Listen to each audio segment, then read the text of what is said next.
कि यहाँ से 40 मील जाने के बाद एक बहुत बड़ा रेत मिलता है, जहाँ पर जल का नामो निशान नहीं है। वहाँ पर पीने के लिए पानी नहीं है। उसके ठीक 60 मील दूर जाने पर एक बहुत खूंखार बियाबान जंगल मिलता है। तुम ठीक कह रहे हो बच्चा, पूरी रास्ता आपको ध्यान आ रहा है। गुरुदेव, मैं सारी चीजें स्वप्न में देखा था। उस बियाबान जंगल में कुछ कुछ याद आ रहा है कि किसी वन देवी की मठिया है। क्या वन देवी की मठिया? हाँ, और उस मठिया के पार एक करीब में एक बहुत ही सुंदर सरोवर है। उस रेत से निकला हुआ इंसान पानी उसी रेत में पी सकता है, लेकिन जब तक वन देवी की इच्छा नहीं होगी वहां पर कोई पानी नहीं पा सकता। वहां से 30 मील जाने पर अंडमान टापू नजर आता है। अंडमान टापू के ऊपर एक सुनहरी नाम की पहाड़ी है। उस पहाड़ी पर एक लाल गमले में छोटा सा चमकता हुआ चांदी का पेड़ मैंने स्वप्न में देखा था। क्या गुरुदेव वही पेड़ है? बच्चा, जब आप पहुंच गए वहां तक, लेकिन उस पेड़ को आपको हाथी करना चाहिए। गुरुदेव, क्या उस पेड़ को लाकर महाराज के सामने अगर रख दिया जाए तो क्या उनकी आंखें वापस आ जाएंगी? ठीक है बच्चा, और उनकी रोशनी पूरी वापस आ जाएगी। और उन्हीं पत्तियों को दोनों आंखों पर लगाना होगा आपको। और थोड़ा उनको रस भी पिलाना पड़ेगा उन्हीं पत्तियों का, और शराब से मुक्त भी हो जाएंगे बच्चा। और उसका रस थोड़ा इस लड़की को भी पिलाना है, और ये भी शराब से मुक्त हो जाएगी बच्चा। यानी कि उस चांदी के पेड़ में वो शक्ति है जो महाराज के सामने से प्रवेश कर दिया जाए तो महाराज की रोशनी पुनः वापस आ जाएगी। अवश्य आ जाएगी। और ये जो लड़की श्राप से श्रापित है, ये अगर 2 बूंद रस इसे पिला दिया जाए तो ये श्राप से हमेशा हमेशा के लिए मुक्त हो जाएगी। अवश्य बच्चा, ये शराब से हमेशा के लिए मुक्त हो जाएगी। लेकिन बेटा,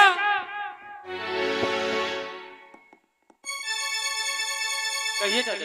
ये समस्या तो बहुत कठिन है, क्योंकि चांदी का पेड़ लाना कोई आसान नहीं। कुछ भी हो चाचा जी, अपने पिताजी के आंखों की रोशनी वापस लाने के लिए मैं किसी भी समस्या से, किसी भी मुसीबत से टकराने के लिए तैयार हूँ। चांदी का पेड़ लेने मैं खुद जाऊंगा।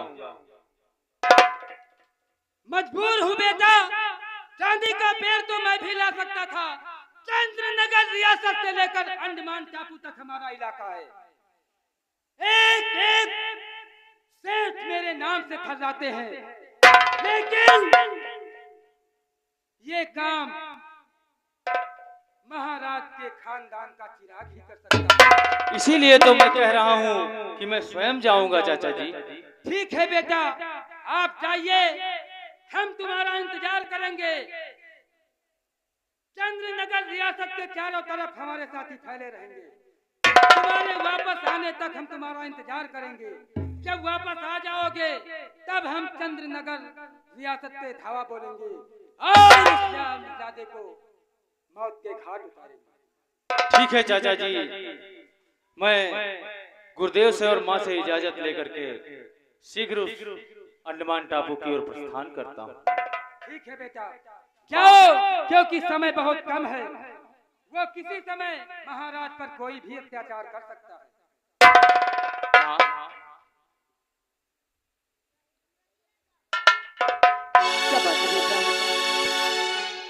और जा रहा हूँ इस घड़ी उस टापू दरम्यान, और पेड़ चांदी का मैं लाकर बचाऊं सबकी जान। और मैं बेटा हूँ माँ फर्ज अपना निभाऊं।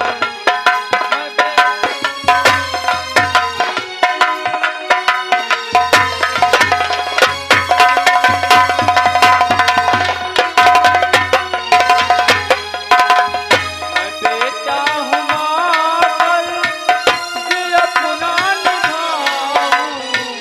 मैं बेटा हूँ माँ फर्ज अपना निभाऊं।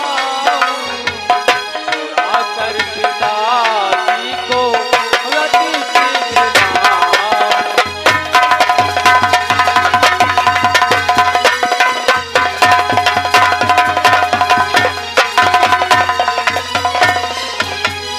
दो हाथ शीश पर रख करके दे दो यह आशीष, मुश्किल में रक्षा मेरी करे सदा जगदीश।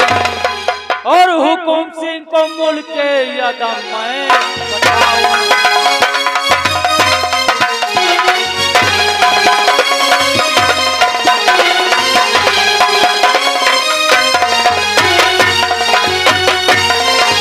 हुकुम सिंह को मुल्क के यदम मैं पठाऊं। और मैं बेटा हूँ माँ फर्ज अपना।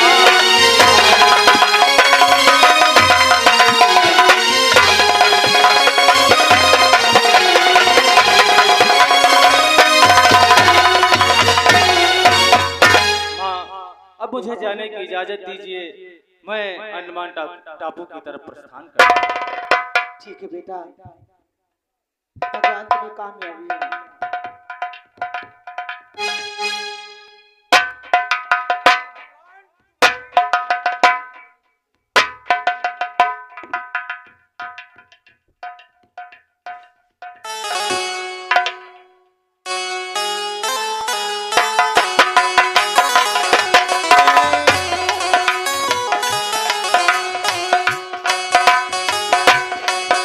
बेटा, जाते समय मेरी शमशीर, ये शमशीर मैं तुम्हें दे रहा हूँ। ये शमशीर कोई मामूली शमशीर नहीं है। ये तुम्हें कठिन से कठिन समस्या आने पर तुम्हारी मुश्किल को आसान करेगी। और हमारा आशीर्वाद सदैव तुम्हारे पास है। यहाँ से लेकर अंडमान टापू तक हमारी नजरें तुम्हारे ऊपर छाया बनकर रहेंगी। और हमारे साथी भी साये की तरह तुम्हारा ख्याल रखेंगे। ठीक है, अब मुझे जाने की इजाजत दीजिए। जाओ बेटा।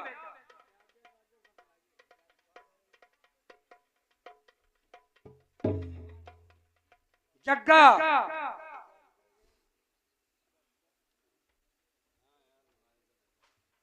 सरदार, हमें इस लड़के की आने तक इंतजार करना होगा। क्यों नहीं? इसलिए कि जब तक चांदी का पेड़ नहीं आता तब तक महाराज की आंखें अच्छी नहीं होंगी। क्यों नहीं सरदार जी? और महाराज की आंखों का अच्छा होना अत्यंत ही जरूरी है। सही कह रहे हो। तब तक हमारे सारी साथी चंद्रनगर रियासत के चारों तरफ गुप्तचर बनकर चक्कर लगाते रहेंगे कि महाराज पर कोई जुर्म न होने पाए। क्यों नहीं सरदार जी? अगर महाराज के ऊपर कोई जुर्म होता है तो उसे फौरन गोली मार दो। जैसा आपका ऑर्डर। जब चांदी का पेड़ आएगा बाद में महाराज की आंखें अच्छी हो जाएंगी।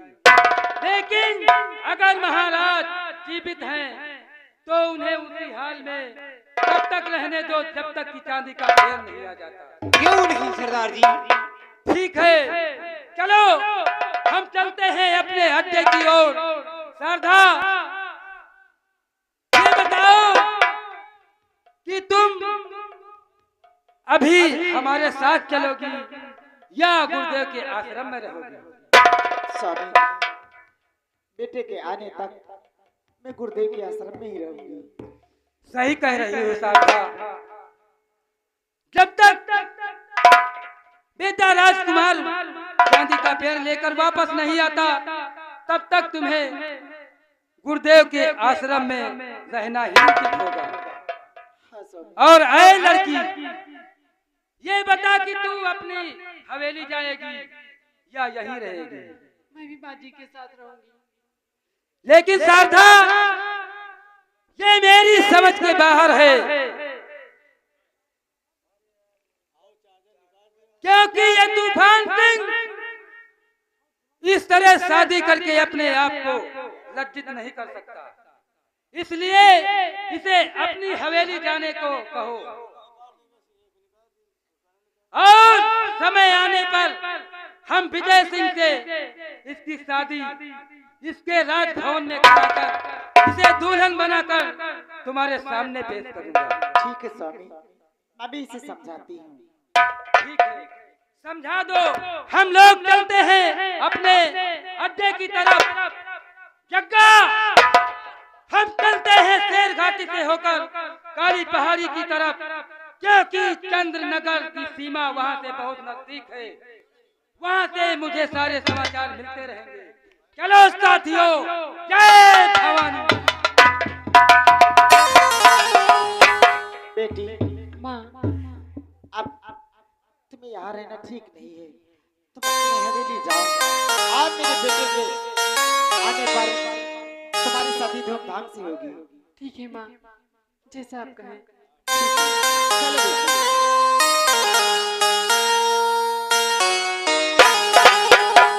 राम राम रटन लग जिबिया, राम राम रटन लग।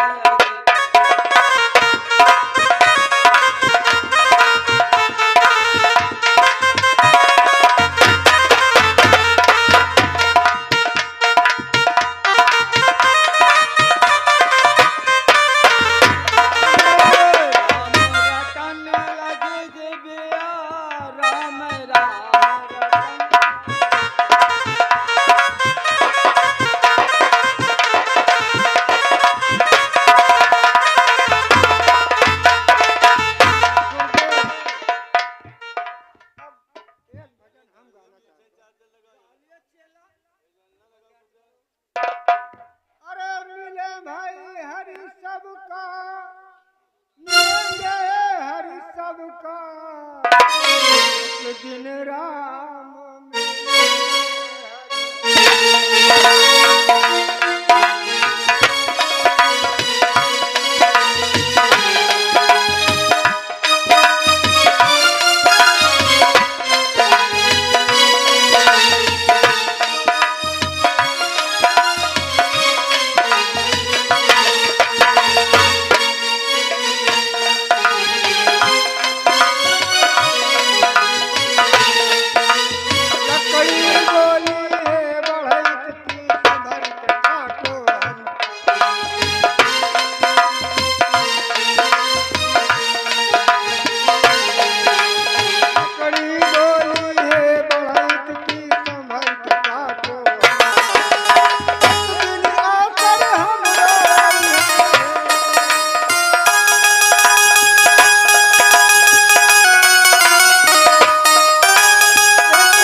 दिन राम